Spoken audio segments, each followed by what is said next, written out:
It started with a sound that could silence a room, a melody so pure, it made people forget where they were.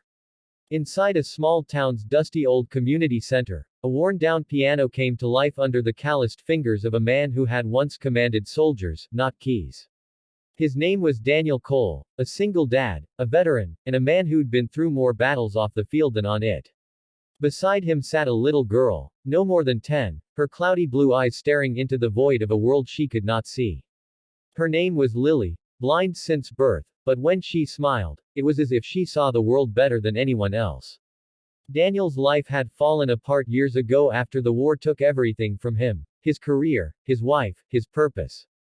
All he had left was his son, Ethan, and the hope that somehow, music might heal what life had broken. He'd found Lily at a local music therapy program, a fragile girl who didn't speak much, who flinched at sudden sounds, who said she heard colors in people's hearts. From that day, he made it his mission to teach her piano. The town didn't know much about Daniel. He lived quietly, fixing things for neighbors, driving his old pickup truck that seemed to cough every time it started. But when he played piano with Lily every Thursday evening, people would gather outside the community hall windows just to listen. They didn't talk, they just felt.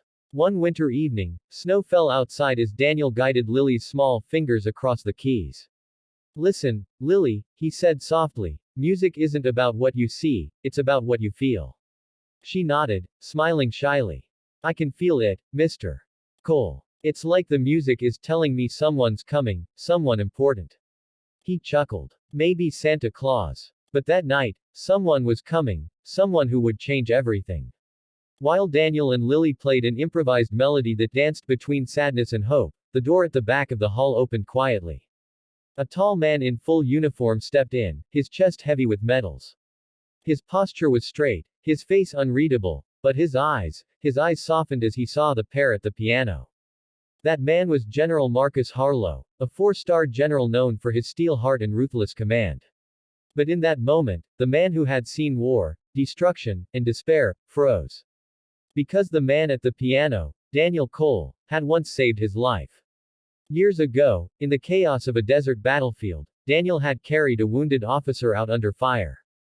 That officer was Harlow. But Daniel never received recognition. He was medically discharged after being injured and disappeared into civilian life, forgotten by the system he gave everything to. Harlow stood silently, emotion building behind his rigid mask. He listened as Daniel and Lily finished the song, the final note trembling like a whisper from the past. When Daniel finally turned around, his eyes widened in disbelief. General Harlow. Harlow's voice cracked. I never thought I'd find you again, Sergeant Cole. He stepped forward, his boots echoing on the old wooden floor. You saved my life, and the lives of 10 men that day. And you never took credit. Daniel looked away. There's no credit for survival, sir. I just did what anyone would have done. Lily tugged on his sleeve, whispering, Mr. Cole, who is he? Daniel smiled faintly. Just someone from a song long ago. But Harlow wasn't done. He knelt beside Lily and said gently, You play beautifully, young lady.